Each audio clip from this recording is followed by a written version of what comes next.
കുമരമ്പത്തൂർ പഞ്ചായത്തിന്റെ പുതിയ കെട്ടിടത്തിന് ആവശ്യമായ പാർക്കിംഗ് സൗകര്യമുണ്ടെന്ന് വരുത്തുവാൻ രേഖകളിൽ തിരിമറി. പഞ്ചായത്തിനോട് ചേർന്നുള്ള സ്ഥലം പഞ്ചായത്തിന് വാട്ടർ അതോറിറ്റി കൈമാറിയതാണെന്ന് പഞ്ചായത്ത് സെക്രട്ടറി ആസ്തി രജിസ്റ്ററിൽ ചേർത്തു. എന്നാൽ കുമരമ്പത്തൂർ പഞ്ചായത്തിന് സ്ഥലം നൽകിയിട്ടില്ലെന്ന് വാട്ടർ അതോറിറ്റിയുടെ രേഖ.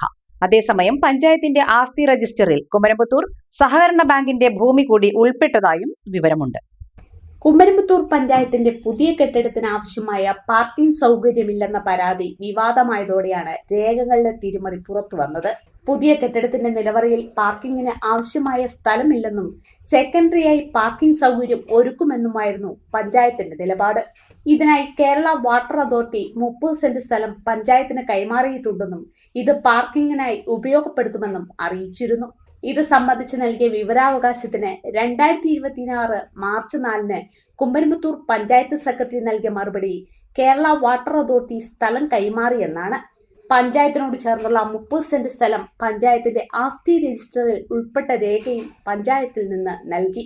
അതേസമയം വാട്ടർ അതോറിറ്റി 2026 ഏപ്രിൽ 24 നൽകിയ വിവരാവകാശ മറുപടിയിൽ കുമരമ്പത്തൂർ പഞ്ചായത്തിന് വാട്ടർ അതോറിറ്റി സ്ഥലം കൈമാറിയിട്ടില്ലെന്നാണ്.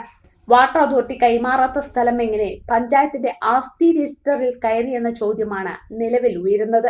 കുമരമ്പത്തൂർ സർവീസ് സഹകരണ ബാങ്കിന്റെ ഉടമസ്ഥതയിലുള്ള സ്ഥലമാണ് പഞ്ചായത്തിന്റെ ആസ്തിയിൽ ഉൾപ്പെടുത്തിയതെന്ന ആരോപണവും ഉയരുന്നുണ്ട്. കുമരമ്പത്തൂർ സഹകരണ ബാങ്കിന്റെ ഉടമസ്ഥതയിലുള്ള സ്ഥലം വാട്ടർ അതോറിറ്റിക്ക് കൈമാറിയിട്ടില്ലെന്നും വാട്ടർ അതോറിറ്റി രേഖാമൂലം അറിയിച്ചു. പാർക്കിംഗ് സൗകര്യമില്ലാത്ത കെട്ടിടത്തിന്റെ നിർമ്മാണം സാധൂകരിക്കാനുള്ള നീക്കത്തിന്റെ ഭാഗമായാണ് രേഖയിലെ തിരിമറിയെന്നും ഇക്കാര്യം വിജിലൻസ് അന്വേഷിക്കണമെന്നുമാണ് ആവശ്യമുയരുന്നത്. മണ്ണാർക്കാട് റൂറൽ സർവീസ് സഹകരണ bank, the pleasure of personal banking.